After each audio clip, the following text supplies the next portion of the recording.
नमस्कार मित्रांनो. मित्रांनो, आपल्याला माहितच आहे की आजूबाजूला निवडणुकीचा माहोल आहे. निवडणूक जोरदार चालू आहे. सगळे पक्ष जीव तोडून प्रयत्न करतायत की महानगरपालिका आपल्या ताब्यात यावी आणि इथल्या जनतेचा विकास करावा. आणि विकास तर होणारच आहे. जनता त्यांना निवडून देणारच आहे आणि टेन्शन बिन्शन घेत नाही. इथं विषय वेगळा आहे.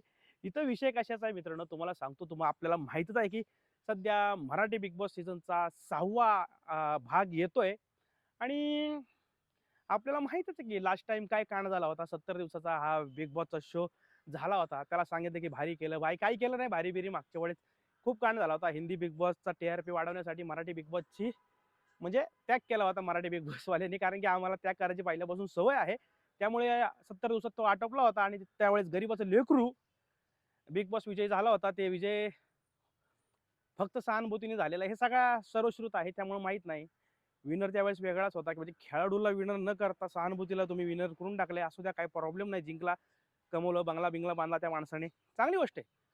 पण आता मला फक्त विचारायचं आहे, की बिग बॉस सीझनमधल्या रितेश देशमुख साहेब, तुम्ही खरंच बिग बॉस करू नका. तुम्हाला नाही जमत.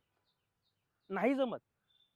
आवाजावं बोलणं, सोफिस्टिकेटेड बोल. अरे ह्यांची डांग मारली पाहिजे वाढीव लोकांची. हे बिग बॉस आहे.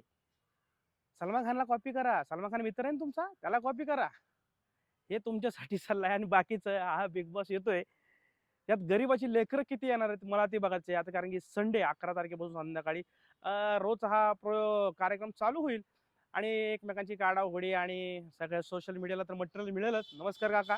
हां, सोशल मीडियाला मटेरियल मिळेलच. काही प्रॉब्लेम नाही आहे तो. फक्त आपल्या लक्षात घेणं गरजेचं आहे, की खेळाडूला तुम्ही प्राधान्य द्या. कोण कसं खेळतंय त्याला वोटिंग करा. सहानुभूती कुणाला द्यायला जाऊ नका. खेळाडू महत्त्वाचा आहे. कारण की तिथं प्रत्येकजण जीव तोडून कामं करत असतो. याआधीही जीव तोडून ज्यांनी प्रयत्न केले, मी तुम्हाला सरळ सांगतो, निक्की जिगर काय माझ्या ओळखीचे नाही, पण निक्की जिगर ज्या वेळेस हा बिग बॉस मागच्या वेळेसचा खेळ खेळला, ती खूप भारी खेळली होती. तोंडात तिच्या घाण होती, पण ती खेळाडू म्हणून अप्रतिम होती. चांगली खेळली, ती विनर होती. पण आपल्या इकडं सवयच आहे सहानुभूतीला हे करायचं, प्राधान्य द्यायचं. ठीक आहे, देऊन टाका, काय हरकत नाही. यावेळी तर तसं करू नका. यावेळेस चांगलं करा. बाकी काही नाही. उद्यापासून कार्यक्रम चालू होते. बघू आता उद्यापासून कोण-कोण येतात. यात लावणी सम्राज्ञी येणार आहेत. काही खेळाडू देखील आहे. काही व्याख्याते देखील आहे. यावेळेस जरा वेगळा आहे. पण जाता-जाता सांगतो, फक्त आमच्या महेश मोठेला तुम्ही घेतलं नाही त्याबद्दल मला नाराजी आहे आणि राहणार. पुढच्या वेळेस पण घेऊ नका. बाकी द्या विषय सोडून. चालतंय. बाय-बाय.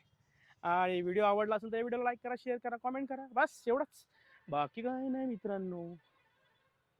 The Marathi Bhonga.